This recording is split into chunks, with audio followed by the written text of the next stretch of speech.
Hello and welcome to the cancer series exclusively on Sakshi Life. ఇవాళ surgical robotic surgical oncologist doctor Chinababu Sunkavalli గారితో ఈ next episode మనం కొనసాగిస్తున్నాం. ఇవాళ మనం మెంటల్ హెల్త్ని ఎలా మేనేజ్ చేయాలంటే, క్యాన్సర్ లాంటి ఒక జబ్బు వచ్చినప్పుడు ట్రీట్మెంట్ తీసుకుంటే వాళ్ళు పూర్తిగా నిర్వీర్యం అయిపోతారు, వాళ్ళకి హోప్ పోతుంది. అలాగే చుట్టూ ఉండే వాళ్ళకి కూడా చాలా ట్రామాటిక్ ఇది. సో ఈ అంశం గురించి మాట్లాడదాం. సార్ నమస్కారం సార్. నమస్తే. విత్ యువర్ అమేజింగ్ సర్వీస్ మీరు ఎన్నో అవార్డులు అందుకున్నారు అండ్ ప్రపంచ ప్రఖ్యాతిగాంచిన సర్జన్ యువర్ ఆంకాలజీలో మీరు స్పెషలైజ్ చేశారు. So what are some of the typical mental health symptoms you see sir? క్యాన్సర్తో పోరాటం అంటే ఇంకా అయిపోయింది అనుకుంటారు చాలామంది. ఐ థింక్ మీరు చాలా ఇంపార్టెంట్ టాపిక్ రైజ్ చేశారండి. మెంటల్ హెల్త్ అనేది not just for the patient, it's for family also. Care givers, support groups, family అందరికి కూడా ఇట్స్ ఎ షాక్. చాలాసార్లు నా దగ్గర పేషెంట్ లోపలికి వచ్చినప్పుడు పేషెంట్ అటెండర్స్ ఏమంటారంటే, ఆయన జబ్బు ఏంటో తెలియదు, చెప్పొద్దు అని చెప్పి వెనకాల గొసగొసలాడి చెప్తూ ఉంటారు. డోంట్ డిస్క్లోజ్ అంటే వాళ్ళు ఏమనుకుంటారంటే as if we are giving them a death sentence. ఆ ఫియర్తో వస్తారు, భయం. అన్నిటికన్నా ముఖ్యంగా క్యాన్సర్లో ఏంటంటే నంబర్ 1 మెంటల్ హెల్త్ ఇష్యూస్ ఏంటంటే ఫియర్. ఎంత భయం అంటే ఇంకా నా లైఫ్ అయిపోయింది, ఐఎమ్ రిటర్న్ ఆఫ్, ఇంకా ఇదంతా వీళ్ళేదో చేయాలి కాబట్టి చేస్తున్నాం కానీ నాకు ఇంకా హోప్ లేదు అనేటువంటి పరిస్థితులు వస్తారు. సో ఫియర్ అనేది చాలా ఎక్కువగా చూస్తుంటాం. సాడ్నెస్, డిప్రెషను, యాంగ్జైటీ, ఎలా ఉండిపోతుంది ట్రీట్మెంటు, నా జుట్టు ఊడిపోతుందా, లేకపోతే నాకు భవిష్యత్తులో అసలు జబ్బు నిజంగా నయం అవుతుందా లేదా, నా పిల్లల పరిస్థితి ఏంటి, ఫ్యామిలీ పరిస్థితి ఏంటి అని చెప్పి చాలా యాంగ్జైటీతో వాళ్ళు మా దగ్గరికి వస్తూ ఉంటారు. సో అంత మాత్రం కాదు, సాడ్నెస్ ఉంటుంది. చాలామంది షాక్కి వెళ్తారు సడన్గా, అసలు అంటే డినయల్కి వెళ్ళే వాళ్ళు కూడా చాలామంది నేను చూస్తాను. ఇది డయాగ్నోసిస్ కరెక్ట్ కాదు, రిపీట్ చేయండి, మళ్ళీ బయాప్సీ చేయండి అని చెప్పి చాలామంది అడుగుతూ ఉంటారు. సో ఇట్లా వేరీడ్ ఫార్మ్స్ ఆఫ్ ప్రజెంటేషన్, భయంతో మొదలయ్యి యాంగ్జైటీతో ఉంటూ, లేక ఎంతో డిప్రెషన్ కానీ, లేకుంటే డినయల్ కానీ, లేకుంటే సమ్ కైండ్ ఆఫ్, అంటే వాళ్ళకి ఎట్లా అంటే sometimes it's mixed emotions వాళ్ళకి. అవును, అంటే కొంతమంది ధైర్యంగా ఉన్నట్టు ఉంటారు కానీ పైన outwardly they are acting as if they are very strong, but deep within they are very much scared. So అంటే ఒక అన్నోన్ ఫ్యూచర్, మనకు తెలియనటువంటి భవిష్యత్తు గురించి వాళ్ళు చాలా స్ట్రెస్కి లోనవుతూ ఉంటారు. సో ఇవి అంటే నిజంగా చెప్పాలంటే ఈ ఇష్యూస్ని పబ్లిక్గా మాట్లాడుకోవడం కూడా చాలా తక్కువ. Correct sir. People go through it, అందరూ దీన్ని అనుభవిస్తారు కానీ చెప్పుకోలేరు. దీన్ని ఎవరి దగ్గరికి వెళ్ళి హెల్ప్ తీసుకోవాలి, ఎలా చెప్పాలని కూడా తెలియదు. అట్లా చాలాసార్లు ఏమవుతుందంటే ఈవెన్ డాక్టర్స్ దగ్గర కూడా అంత ఎక్కువగా వాళ్ళతో టైం స్పెండ్ చేయడానికి వాళ్ళకి టైం ఉండదు. అవును. సో వచ్చి వాళ్ళని పంపించేస్తారు, వాళ్ళకి ఉన్న ఆ యొక్క నీడ్ని ఎవరు కూడా అడ్రస్ చేయటం. So I think the biggest gap నేను అనుకున్నది ఏంటంటే మెంటల్ హెల్త్కి సపోర్ట్ చాలా తక్కువగా ఉంది. అంటే ఇప్పుడు కేర్ గివర్స్ కానివ్వండి, లేక డాక్టర్స్ కానివ్వండి, వాళ్ళు what they are going through అర్థం చేసుకుని కొంచెం వాళ్ళకి ధైర్యం చెప్పగలిగితే చాలా వరకు వాళ్ళకి తగ్గుతుందని అనుకుంటాను. మనకి ఏమన్నా ఫౌండేషన్ నెట్వర్క్స్ ఉంటాయా సార్ ఇలాగంటే సపోర్ట్ గ్రూప్స్ లాంటివి? అయ్యో డెఫినెట్లీ అండి. అంటే ఒకటండి, ఇప్పుడు ఈ స్ట్రెస్లో రావడము, లేక యాంగ్జైటీ, ఫియర్ రావడం అనేది సర్వసాధారణం. ఇదేదో వింతైన ప్రాబ్లం కాదు. మెంటల్ హెల్త్ డిస్టర్బెన్స్ అనేది మరి క్యాన్సర్ డయాగ్నోస్ వచ్చినప్పుడు ఖచ్చితంగా వస్తాయి. సో దీన్ని ఎలాగ మనం అధిగమించాలని చూస్తే నంబర్ 1 నేనేమనుకుంటానంటే ప్రొఫెషనల్ హెల్ప్ తీసుకోవాలి. సో నాకు ఈ భయంగా ఉంది, నాకు దీన్ని నేను ట్యాకల్ చేయలేకపోతున్నాను, నా ఎమోషన్స్ని నేను మరి కంట్రోల్ చేయలేకపోతున్నాను అని మనం ఒక ప్రొఫెషనల్ హెల్ప్ దగ్గరికి వెళ్ళడం మంచిది. ఒక కౌన్సిలర్ కానివ్వండి, లేక సైకాలజిస్ట్ కానివ్వండి, చాలామంది ఇప్పుడు ఈ రోజుల్లో అందుబాటులో ఉన్నారు. ఆన్లైన్లో కూడా మీరు తీసుకోవచ్చు కావాలంటే. సో అది ఒకటి. రెండోది మీరు అడిగారు, ఇప్పుడు ఇందాక చెప్పారు కదా సపోర్ట్ గ్రూప్స్, చాలా వాటికి ఇప్పుడు సపోర్ట్ గ్రూప్స్ కూడా ఉన్నాయి. బ్రెస్ట్ క్యాన్సర్ సర్వైవర్స్ గ్రూప్ ఉంది, లేకపోతే పీపుల్ అంటే మనకులాగానే వేరే ఇదే జబ్బు గుండా ప్రయాణం చేసిన వాళ్ళు ఇక స్టోరీస్ మనం వింటే మనకు ధైర్యం వస్తుంది. అవును, కరెక్ట్ సార్. సో కనుక అలాంటి గ్రూప్స్ చాలా ఉన్నాయండి. ఇప్పుడు ఈవెన్ మా యొక్క ఫౌండేషన్ ద్వారా కూడా వీఆర్ సపోర్టింగ్ సచ్ యాక్టివిటీస్ అనమాట. అంటే కొంతమంది సర్వైవర్సే ఒక గ్రూప్ లాగా వచ్చి వాళ్ళు ధైర్యం చెప్తున్నారు, ఎస్పెషల్లీ బ్రెస్ట్ క్యాన్సర్ సంబంధించి we have done in the past, ఇప్పుడు కూడా చేస్తున్నాం. అంటే వాళ్ళు ఏం చెప్తారు, పూర్తిగా నయం అవుతుంది, మనం నార్మల్ లైఫ్కి తిరిగి వస్తామనా? అంటే వాళ్ళు ఫస్ట్ థింగ్ ఏంటంటే ఈ యొక్క డయాగ్నోసిస్ గురించి మీరు అన్నెసరీగా స్ట్రెస్ అవ్వక. ఇప్పుడు ఫస్ట్ స్టేజ్ 1 డిసీజ్ ఉన్న వాళ్ళు కూడా ఇక రేపమ్మప్ప నేను వెళ్ళిపోతానన్న పరిస్థితులు భయపడుతూ ఉన్నారు. ఇట్స్ నాట్ నేను ఇప్పుడు ప్రతి క్యాన్సర్ 100% క్యూర్ చేస్తాము, నయం చేస్తామని I'm not give a wrong claim. Even with ఇంత మంచి అడ్వాన్స్డ్ టెక్నాలజీ ఉన్నా కూడా స్టేజ్ మీదనే డిసీజ్ ఆధారపడి ఉంటుంది, అవుట్కమ్స్ ఆధారపడి ఉంటాయి. But at the same time మనం మేనేజ్ చేయగలిగింది, మనం నయం చేయగలిగింది కూడా నయం కాదు అనుకునేది ఎక్కువగా కనబడతా ఉంది. So I think we have to ట్యాకల్ that issue first అనమాట. సో అందుకు మీరు అన్నట్టుగా సపోర్ట్ గ్రూప్స్ చాలా హెల్ప్ఫుల్ అండి. ఇంకొకటి సపోర్ట్ గ్రూప్స్ అంటే ఇందులో చాలా వరకు ఏంటంటే మా ఇంటి పక్క వాళ్ళు కీమో తీసుకున్నారు, వాళ్ళకి జుట్టు ఊడిపోయింది, వాళ్ళు చాలా ఇబ్బంది పడ్డారు కాబట్టి నాకు ఆ బాధ వద్దు.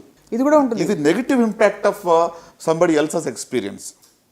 మా దగ్గర చాలామంది ఏంటంటే మా బంధువులు ఎవరికో ఇది మేము చూసాము, సో మాకు అలాగ అవుతుంది, మాకు వద్దు. అరే వాళ్ళ జబ్బు వేరు, వాళ్ళ స్టేజ్ వేరు, వాళ్ళ యొక్క డిసీజ్ యొక్క బయాలజీ వేరు, వాళ్ళకి ఇచ్చిందే మీకు ఇవ్వాలని ఏమి లేదు కదా. అవును, కరెక్టే కదా సార్. సో అంటే మనము we are comparing orange with apple. Correct. So అంత డిఫరెన్స్ ఉంటుంది. అందుకోసము అనెక్డోటల్ ఎగ్జాంపుల్స్ ఎవరికో జరిగిందని తీసుకుని కంపేర్ చేయడం కరెక్ట్ కాదు. సో ప్రొఫెషనల్ సపోర్ట్ గ్రూప్స్ ఉన్నాయి, ప్రొఫెషనల్ కేర్ గివర్స్ ఉన్నారు, కౌన్సిలర్స్ ఉంటారు, వాళ్ళ దగ్గరికి వెళ్ళొచ్చు. అన్నిటికన్నా ముఖ్యంగా నేనేమంటానంటే develop a rapport with your doctor. మీ డాక్టర్ దగ్గర మీరు ర్యాపో డెవలప్ చేసుకుని మీకు ఏమున్నాయని క్లియర్గా అడగండి. So it's okay to break down. మీరు బాధ ఇప్పుడు డయాగ్నోస్ విన్నప్పుడు స్ట్రెస్ వచ్చినప్పుడు లోపల దాచిపెట్టుకోండి, ఎక్స్ప్రెస్ చేయకండి అని చెప్పట్లేదు. It's okay to cry, it's okay to express, చెప్పొచ్చు, బాధపడవచ్చు. అంటే అలా చేయడం వల్ల కూడా మీరు కొంచెం ఫ్రీ అవుతారు. అంటే మిగతా డిసీజెస్కి సార్ దీనికి ఒక ప్రధాన తేడా అనిపిస్తుంది. మిగతా డిసీజెస్కి మూల కారణం ఎక్కడో కనిపెడతాం. కరెక్ట్.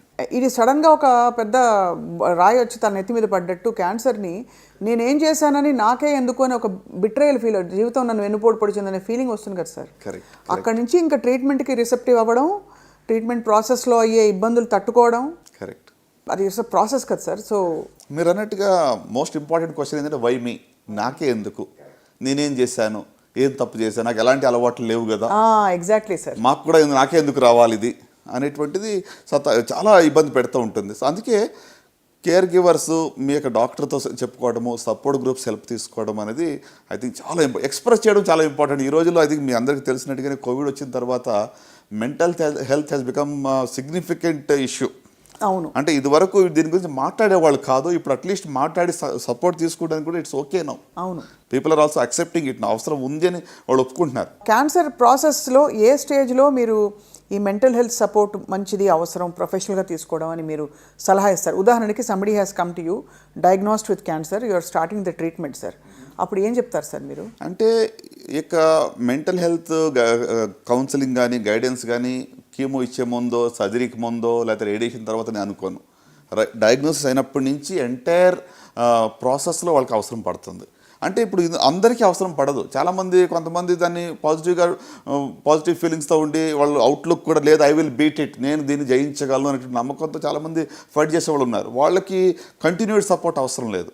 కానీ what I say is right from breaking the news, జబ్బు ఉందని డయాగ్నోస్ అయినప్పటి నుంచి during the entire process once in a while at least, అంటే ఆ ఇంటర్వల్ ఎంత అని మనం డిఫైన్ చేయలేము, ఇట్స్ వెరీ సబ్జెక్టివ్, ఖచ్చితంగా అవసరం పడుతుంది. అంటే అవుట్లెట్ ఉండాలి, టు వెంట్ అవుట్ కదా సార్. ఎవరి దగ్గర చెప్పుకోవడానికి ఒక అవుట్లెట్ ఉండాలి. అన్నిటికన్నా ముఖ్యంగా నేనేమనుకుంటున్నాను, దీంట్లో family and friends play significant role.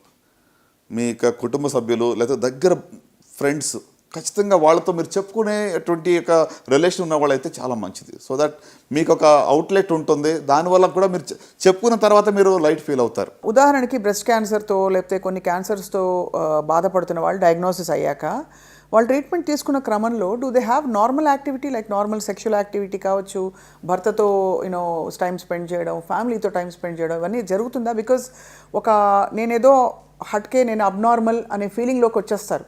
So what do you typically advise, how to be sensitive అని భర్తలకి ఏం చెప్తారు? అంటే ఒకటండి, ఎమోషనల్ సపోర్ట్ మరి భార్యలకి భర్త ఇవ్వాలి ఈ టైంలో. అంటే ఇదివరకు ఉన్నంత యాక్టివ్ లైఫ్ స్టైల్ ఉండకపోవచ్చు. ఫర్ ఎగ్జాంపుల్ ఇప్పుడు వాళ్ళ యొక్క సెక్షువల్ లైఫ్ కానివ్వండి, లేకుంటే వాళ్ళ యొక్క సోషలైజింగ్ కానివ్వండి, ఇదివరకు ఉన్నంత ఉండకపోవచ్చు. కొంచెం డిస్టెన్సింగ్ అవుతుంది, కొంచెం వాళ్ళు మూడు లోగా ఉంటుంది. ఎస్పెషలీ కీమోథెరపీలో ఉన్నప్పుడు హార్మోనల్ ఇంబ్యాలెన్స్ జరుగుతూ ఉంటుంది. ఇప్పుడు బ్రెస్ట్ క్యాన్సర్ కీమో ఇస్తున్నప్పుడు చాలా వరకు ఓవరియన్ సప్రెషన్ జరుగుతుంది. సో కాబట్టి ఈస్ట్రోజన్ పొజిషన్ యొక్క లెవెల్స్ తక్కువ ఉంటాయి. సో అలాంటి అప్పుడు మరి స్పౌస్ అర్థం చేసుకోవాలి. సో వాళ్ళకి సపోర్ట్ చేస్తూ, వాళ్ళని ఎంకరేజ్ చేస్తూ, అంటే ఒకటండి ఇందులో బయటపడాలంటే వన్ వే ఈజ్ స్పౌస్ కానీ ఫ్యామిలీ ఫ్రెండ్స్, అంత మాత్రం కాదు, సోషలైజింగ్ కూడా ఇంపార్టెంట్. మనం ఐసోలేట్ చేసుకుని లోపలని ఎవరికి కనబడకుండా మనం ఐసోలేట్గా ఉండాలంటే యూ కెనాట్ బీట్ ఇట్. ఏదో రకంగా సమ్ యాక్టివిటీస్లో బయటకు రావడం అనేది చాలా ఇంపార్టెంట్. ఇక్కడ సార్ ఈ కాంటెక్స్లో again extension of this very sensitive question, చాలామంది బ్రెస్ట్ క్యాన్సర్తో బాధపడి బ్రెస్ట్ రిమూవల్ తప్పనిసరి పరిస్థితుల్లో మీరు సర్జరీ చేసేయాల్సి వస్తుంది sir. How do people deal with that? విమెన్కి అది ఒక చాలా పెద్ద ఒక స్టిగ్మా లాగా ఉండిపోతుంది. నేను 100% చాలా, అంటే దిస్ ఈజ్ వెరీ రెలవెంట్ అండి. మీరు ఈ ప్రశ్న ఎంత ప్రాముఖ్యం అంటే ఒక ఆడవాళ్ళకి మరి బ్రెస్ట్ అనేటువంటిది it's a symbol of their womanhood. ఒక రకంగా చెప్పాలంటే ఒక ఆర్గన్ మనం తీసేస్తున్నామంటే మరి ఒక సైకలాజికల్గా చాలా ఇంపాక్ట్ ఉంటుంది. అంటే అందుకే నేను చెప్తున్నాను కదా, ఈ ఇటీవల ట్రీట్మెంట్స్లో ఎట్లా ఉందంటే టోటల్ ఆర్గన్ రిమూవల్ లేదు ఇప్పుడు. అర్లీ డయాగ్నోసిస్ అయితే ఓన్లీ బ్రెస్ట్ కన్జర్వింగ్ సర్జరీ చేస్తున్నాం. సో ఇదివరకు రాడికల్ మాస్టెక్టమీస్ అని చేసేవాళ్ళం, తర్వాత మోడిఫైడ్ రాడికల్ మాస్టెక్టమీస్, ఇప్పుడు బ్రెస్ట్ కన్జర్వింగ్ సర్జరీస్ అని చేస్తున్నాం.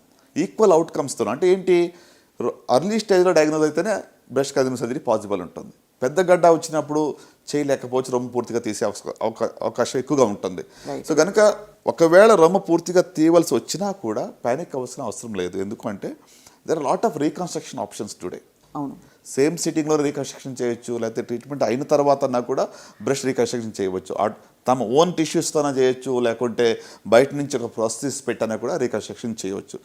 సో అంటే you can get back your confidence. మీరు ధైర్యంగా సమాజంలో ఎలాంటి సిగ్గు పడకుండా ఉండటానికి అన్ని రకాల ఆప్షన్స్ ఉన్నాయి. ఏమీ లేదనుకోండి ప్రస్తుతానికి రీకన్స్ట్రక్షన్ ఇప్పుడు వద్దు, టోటల్ బ్రెస్ట్ తీసేశారు అనుకున్నా కూడా ఆర్టిఫిషియల్ ప్రాసెస్ అందుబాటులో ఉన్నాయి. సో అట్లీస్ట్ అంటే అవి మనం వాడుకొని కూడా you can easily move around. అంటే నలుగురు మధ్యలో వెళ్ళాలి, నాకు ఎంతో సిగ్గుగా ఉంటుందని భయపడే అవసరం లేదు. చాలామంది నా ఫ్రెండ్స్ ఉన్నారు సార్, ఒవేరియన్ క్యాన్సర్ లేదు ఓవరీస్లోకి అది వ్యాప్తి చెందుతోందనే ఒక భయంతో ఓవరీస్ కూడా తీసేసిన వాళ్ళు, they feel less of a women. Correct డెఫినెట్గా అండి. అంటే ఎస్పెషల్లీ బ్రెస్ట్ క్యాన్సర్లో యంగర్ ఉమెన్లో ప్రీమెనోపాసల్లో ఓవరియన్ సప్రెషన్ అనేది ఒక ట్రీట్మెంటే. ఇక హార్మోన్ థెరపీలో కూడా ఓవరీ సప్రెస్ అవుతుంది, కీమోతో కూడా సప్రెస్ అవుతుంది. అలాగే కొంతమందికి ట్రీట్మెంట్ కానీ ఓవరీస్ తీసేస్తాం. అవును. సో కాబట్టి definitely they will go through this. అంటే ఈ యొక్క హార్మోనల్ ఇంబ్యాలెన్స్ వల్ల విమెన్హుడ్ అనేటువంటిది తగ్గింది అనేటువంటిది వాళ్ళకి ఫీలింగ్ ఉంటుంది. సో దీనికి దట్స్ వాట్, అంటే సపోర్ట్ చాలా ఇంపార్టెంట్.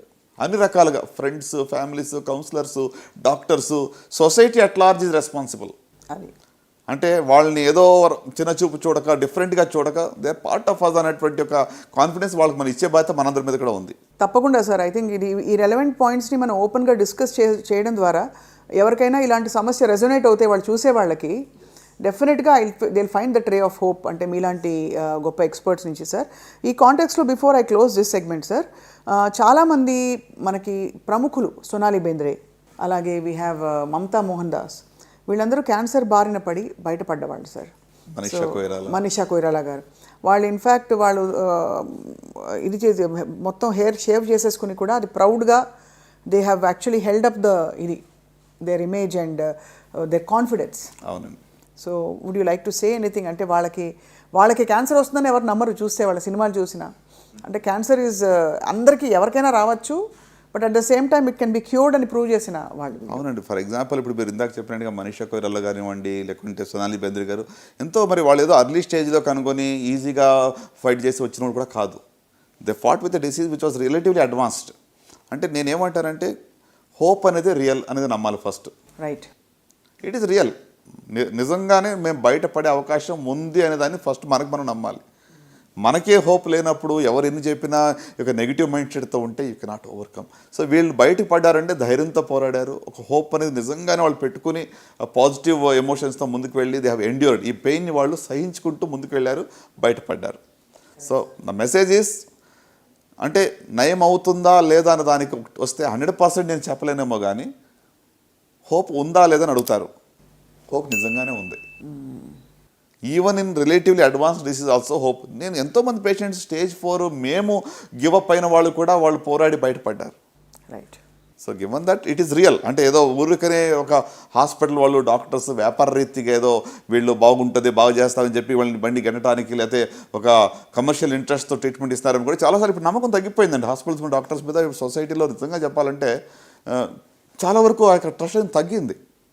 సో గివెన్ దట్ నా మెసేజ్ ఏంటంటే ఎస్పెషల్లీ సాక్షి ప్రేక్షకులకి, హోప్ ఈజ్ రియల్. మీరు ఏ స్టేజ్లో ఉన్నా కూడా నిజంగానే హోప్ ఉంది. రైట్. డోంట్ గివ్ అప్, విడిచిపెట్టద్దు. పాజిటివ్గా ఫైట్ చేస్తే ఈ జబ్బు నుంచి బయటపడవచ్చు. చాలా గోల్డెన్ వర్డ్స్తో ఇవాటి సెగ్మెంట్ని ముగిద్దాము. Thank you so much doctor Chinnababu garu for your wonderful guidance today.